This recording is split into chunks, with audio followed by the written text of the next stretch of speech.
How's it going, people? Welcome back to the channel with some more Arsenal transfer news, transfer updates, discussions, opinions and all that good stuff today. We have quite interesting stuff about players leaving, not re-signing new contracts, already signing to different teams, more links, more updates on certain links and all that good stuff. Obviously, Euros are going on. Let me know down in comments below, are you following the Euros? Who team you are supporting at the moment? Portugal are winning against Turkey 3-0 as I'm recording this and watching this simultaneously live. Of course, don't forget to comment about transfers, linked, unlinked, which would take certain players at Arsenal that we have been linked with. Of course, like, subscribe, hit that bell, and let's get into it. And we're kicking things off about Arthur Okonkwo. Now, basically it was reported that he got released by Arsenal. He's not about to resign. It's now today fully was confirmed by Fabrizio Romano that he's leaving Arsenal. He has made his decision. It's a bit of a, for me, it's a bit of a yikes one in a way. It hurts a bit, just like yesterday about Cozier Dewberry. Mostly because he had two good loan spells. He won cups. He did well on the last season's loan at Wrexham. He went there. He helped them get into League One. He was sublime. Every single fan loved him there. He had a great season. And at the end of the day, he decided to leave Arsenal, and just few hours later, it was confirmed that Okonkwo is signing for Wrexham. It just legit few hours later, nearly 2-3 hours later, it was fully confirmed that Wrexham win our transfer scramble to sign Arsenal A. So he has returned to Wrexham. He's gonna play in League One with them. Let's see if they can manage to get into Championship again. They have won 2 promotions back to back. Let's see if they can earn a third one. It will be very interesting to see what Ryan Reynolds and his partner do with the team. But overall, he had a sublime season at, I think it was Sturm Graz when he was on loan. I think, don't quote me on that, because I always mix up Sturm Graz and Rapid Vienna, one of those two. I mix them up, but in those as well, in 18 games, 10 clean sheets, won the cup, did everything. Last season as well, went to Wrexham, was loved by the fans, and he helped them to get into League One, as I said. So definitely a good move for him. For me though, that is the big thing. There's definitely, I think there was a room for him to re-sign, to test him out, because for me, Okonkwo, I must say Okonkwo is a bit more established than Hein, so there was a bigger chance of him being the third keeper. But given that he has gone out on loan 2 times, he has done excellently well on those loans, definitely he wanted to play, in which Arsenal couldn't guarantee him that. So good for him, but I wish Arsenal would have re-signed him, maybe even a 1-2 year deal, and then sold him for a stone cold profit. That is the biggest thing that's hurting me, because definitely we could have sold him about 4 or 5 million, but now Wrexham get him on free with no money spent pretty much, so that is good for them and good for their build to go move on and try to make them a bigger team. So at the end of the day, it hurts, but best of luck to him at Wrexham. Hopefully he has another fantastic season. Moving on to Jakub Kiwior. Now the reports still are persisting, and they still are there and here for today, that AC Milan are determined to add Arsenal star. Well, star, I don't know, can you throw this name star so easily around? No, I wouldn't personally, I'm not gonna lie, because he's not a star. He's a good player, but he's not a star. Poland has been eliminated from Euros pretty much. They have 1 game left and they just gonna go home. But yeah, apparently AC Milan remains determined to sign Jakub Kiwior this summer, despite the defender now being a key player for Arsenal. Now this line, the fact that it says despite the fact that they're key player for Arsenal really baffles me, because he isn't a key player. Yes, he played left back at some time towards the second part of the season, did great against Liverpool when Zinchenko got yanked off, then a few games after that when we were destroying opponents. But overall, we need a proper left back.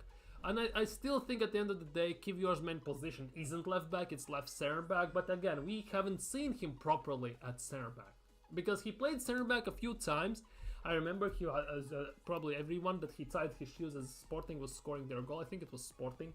But yeah, at the end of the day, it was basically like that Kiwior, he didn't get a time to sell into the team, because we signed him in January. He got thrown into the first team in those important games, when we were 8 points still clear, or 5 points at that time, and it all came crashing down. This season though, he played left back most of the time. He didn't play center back pretty much at all, and that is the biggest thing for me. If he leaves, it will be a shame in a way, because I would love to see him play at left center back, because I want to see him now at center back that he has settled in Arsenal, settled with Arteta's tactics, his vision, and how he wants to play. That will be quite interesting to see, I'm not gonna lie. And he, to be honest, is the only backup we have for Gabriel, because he's the only left-footed center back we actually have in the team at the moment. So it will be very interesting to see how things develop. And again, we signed him for 20 odd million, so which means if Arsenal want to sell him, the offer from AC Milan should be around 30 million, if not more. And I know AC Milan don't have the most money, but they have some money. I'm not gonna lie, they have quite a bit of money, but not a lot of money, as Italian teams tend to have. So it will be very interesting to see how this develops, where they're gonna go for him or not. But the links are still there, and it's interesting that they are not going away. Moving on to Nico Williams, who, according to Athletic, now have made Nico Williams their preferred, in quotation marks, transfer target if they decide to move for a winger this summer. Basically, throughout the whole window, Arsenal are going after number 9 when Benjamin Šeško. Didn't happen, well, not whole summer, a few weeks. Now there are reports who we'll talk about in a second a bit more about Gyokeres. But at the end of the day, there is the thing. There was reports after we failed to sign Šeško that implied that Arsenal actually might be going after a goal-scoring, attacking-minded winger. They are shifting priorities there, and then midfielder. And then there was another report that said that we are Arsenal going after a midfielder, prioritizing that. So it's all up in the air. But it looks like in all these scenarios, after failing to sign Benjamin Šeško, striker isn't the main thing. Arsenal want a winger or a midfielder. Although the other links is different, and the striker is still the main thing. But yeah, Nico Williams had an amazing game against Italy. Should have scored. Had a great showing. The thing is, for me, from what I have seen him in La Liga throughout the last season, especially, he didn't have the best of seasons, I'd just say that performance-wise, because GA is one thing, eye test, and how he performs himself in the game and carries him is a different thing. He looks more dangerous on left wing. And in the left wing, we have Trossard and Martinelli.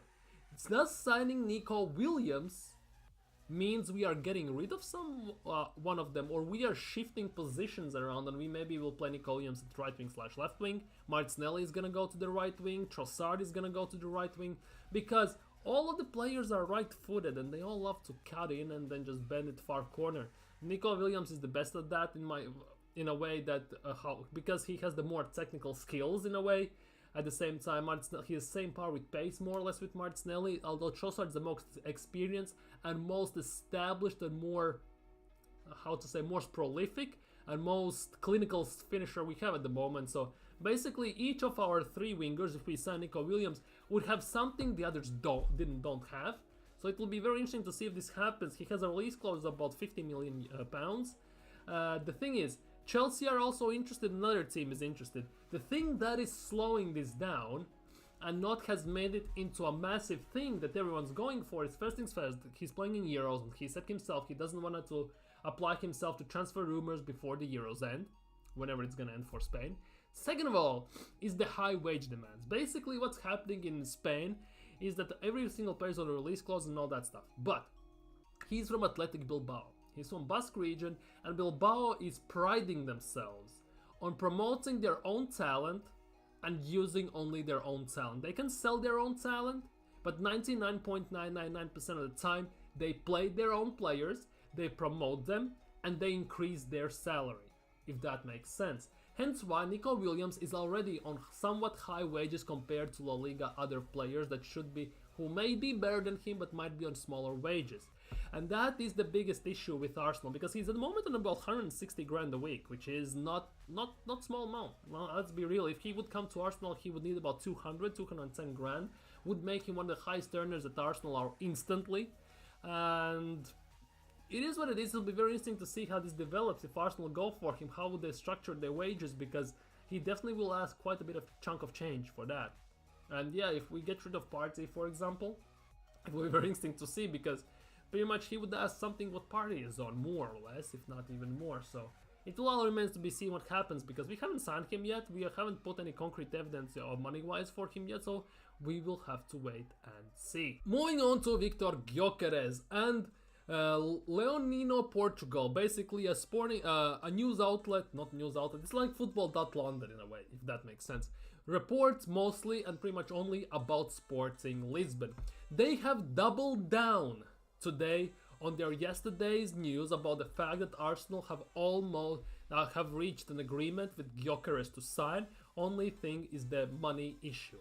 And today they have doubled down on that by saying Arsenal are about to secure the signing of Sporting centre forward Victor Gyokeres for below his 100 million, 84 million pound release clauses. The club reportedly settled on a fixed fee of 76 million pounds, which could rise up to 101 million pounds, so extra 25 million after add-ons. Basically, appearances, goals, Champions League goals, and stuff like that. Basically, winning some golden boots or something like that. Basically, they can include in those 25 million whatever they want. Basically, winning Premier League, and you get what I mean. Basically, by that. But yeah, it's something weird because usually you don't see reports like that coming out whatsoever. Because you tend to see someone report coming out, Arsenal are interested, have reached an agreement, and it all falls down from the news outlet. And then you see some outlets that say the deal is done, they don't name a price. Some of them say there's no timeline, they don't have a proper timeline into all this carried in, and all that stuff. But Leonino have doubled down on everything. Obviously, the thing about this is there is no other source, because every single source that comes out with Gyokeres' story at the moment is based on this Leonino Portuguese Lisbon Sporting report site, basically. And that is the biggest thing at the moment, because from what I've seen, I've read about, I would say 10-15 articles about Gyokeres, about signing, about the price and everything, and every single outlet has annotation that says it's via Leonino Portugal. So that is the biggest thing at the moment. But the fact that they have said the deals agreed, they have specific amounts, everything put in already in place, they have proper timeline scheduled and everything. It's hella weird that it's so accurate. It somehow seems too good to be true in a way. Because I have this situation with everyone, because this was something similar in a way with Mudryk, although Gyokeres isn't working for Arsenal like Mudryk did, let's be real. And thank God we didn't sign Mudryk actually. But yeah, it's something similar, like the same thing was, we had something similar before this specific wage amounts and everything, not wage, the price amounts and everything came out. Something similar about Aubameyang, and I thought there's no chance we're signing Aubameyang. And a week later Aubameyang was an Arsenal player, he was holding up Arsenal shirt and everyone was happy. So could this be the one? Could this be actually true? That is the biggest question here. Because for other reasons, another big thing for all of this is the fact that if you read a bit, if you think about it, this could be true. This could be just someone blowing smoke genuinely up someone's bum and just wanting to print clicks, followers and everything. That could also be the case. But it's too specific in a way to not be true. And that's what's baffling me in this situation. Let me know what you think down in comments below. 76 million pounds for Gyokeres, plus 25 million in add-ons after achieving certain goals most likely. Let me know what you think down in comments below about that. And here is something I would love to see come to Arsenal. Someone on Patreon, that's already not the most verifying thing, but the thing is, I've been told by two unconnected people Arsenal are looking at Eberechi Eze. I know a lot of people at club like him, not like him, but like.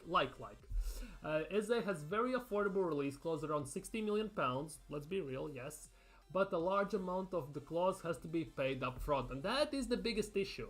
Because if you remember when we were under Unai Emery and we had this transfer saga between Nicolas Pepe and Wilfried Zaha, do you remember that one? It was pretty much the same thing, because Arsenal wanted to sign Zaha.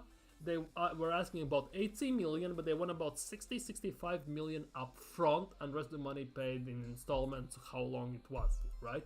And Arsenal allegedly couldn't afford that at that time, so we went for Nicolas Pepe, 5 years in installments, 72 million. Here we are now. So this is the big thing. However, on the other hand, Eberechi Eze was at Arsenal's academy. He was rejected by Arsenal at 13 or 14. He then just scrambled through Readings and everything until he got to Crystal Palace, found his footing, and now he is in a position where he can actually play for Arsenal. Mind you, he has said himself in interviews that his dream is playing for Arsenal. Similar like Ivan Toney said, Arsenal just don't like Tony. But yeah, Eberechi Eze, he said he wants to play for Arsenal. 60 million, I would assume about 45 to 50 million would have to be paid up front. And that for me is the biggest issue. Since Crystal Palace have just lost Elise to Bayern Munich, it means they will ask for maybe bigger payments up front so that Glasner can instantly try and replace them.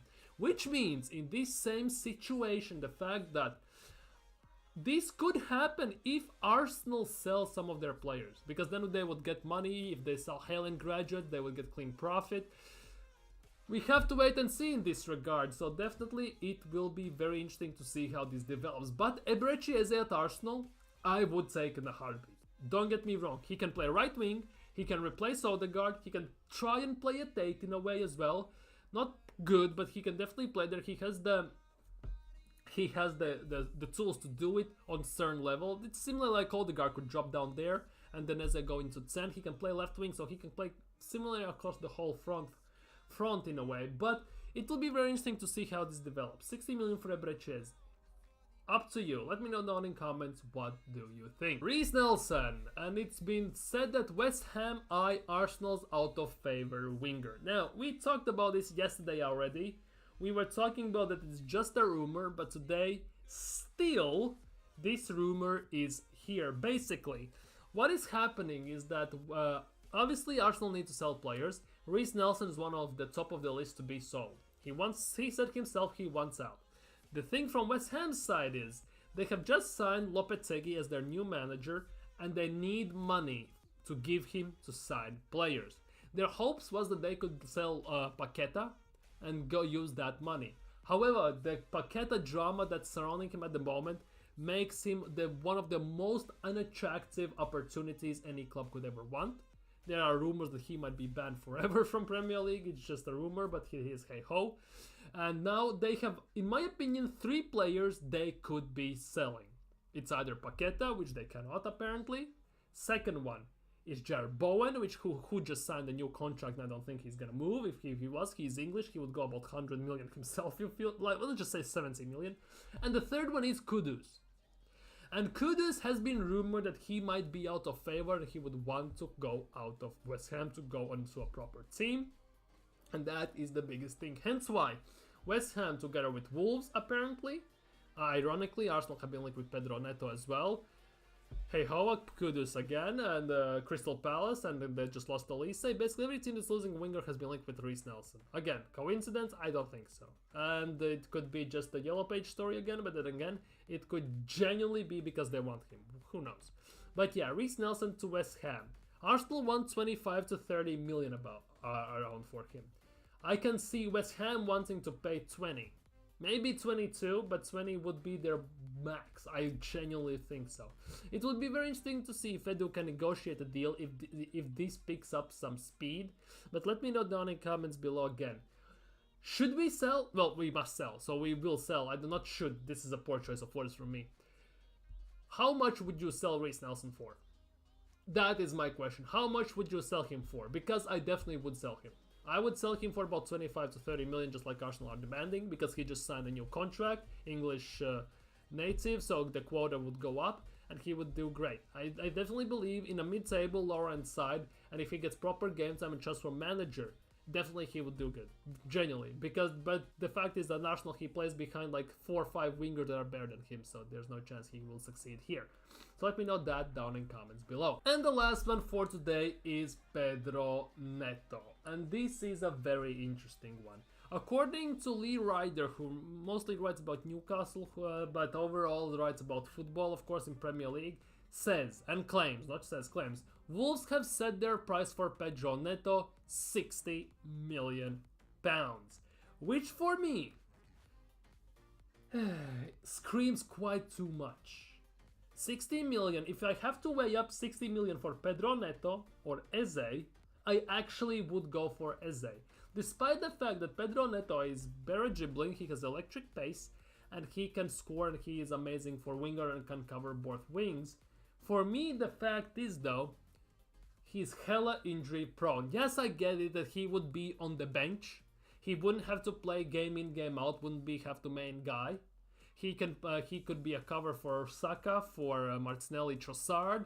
You can shift even Martinelli or Trossard in number 9 if push comes to shove. If we don't sign a number 9 and put him at out the wing, definitely believe that could be the case. Definitely he would get some starts in cups, maybe mid-table teams, maybe in between games, between 2 Champions League games and something like that, or 2 insane games. Just say we play City and Spurs, so one game Saka plays, other one let's just say Neto plays, something weird like that basically. Definitely would be the case. But 60 million for a player who pretty much every time he steps on the pitch feels like he could get injured is not a good business, because you never know. There is both ends of the spectrum. He can go whole season without getting injured. He can injure himself in the first game he gets subbed on. He can get injured in training. Obviously anyone could, but with players being injury prone, that is the biggest risk. And 60 million for a player who is hella injury prone is not for me a good business. For me personally, I would pay 40-45 million maybe at max for Pedro Neto if that was the case. But 60 million screams way too much. And I think only reason why they have made Pedro Neto available is because they know there's interest. And they have just signed a winger from Braga for the same position. Only 2 reasons. So, and ironically, it's an also Portuguese player if I'm not mistaken. Or Brazilian, one of the 2. Anyways, yeah, that is the big one. Let me know down in comments what you think. 60 million for Pedro Neto. Worth it or not? Anyhow, those are transfer rumors for me for you today. My thoughts and opinions on them. Let me know down in comments how you feel, what you think about them. Let me know everything. Genuinely, let me know everything, how you feel about these transfer rumors, how you're enjoying the Euros. Tomorrow, by the way, there might not be a video because we have national holiday and I'm going out with family. I'm not sure whether there will be or not. There might be something later on, or I might do double upload on Monday. Genuinely, one of the 2 options. I might do the double upload on Monday. I don't care. I will make 2 videos for Monday. Genuinely. All remains to be seen. But yeah, thank you guys so much for watching. Like, comment, subscribe, hit that bell, and see you all in the next video. Peace.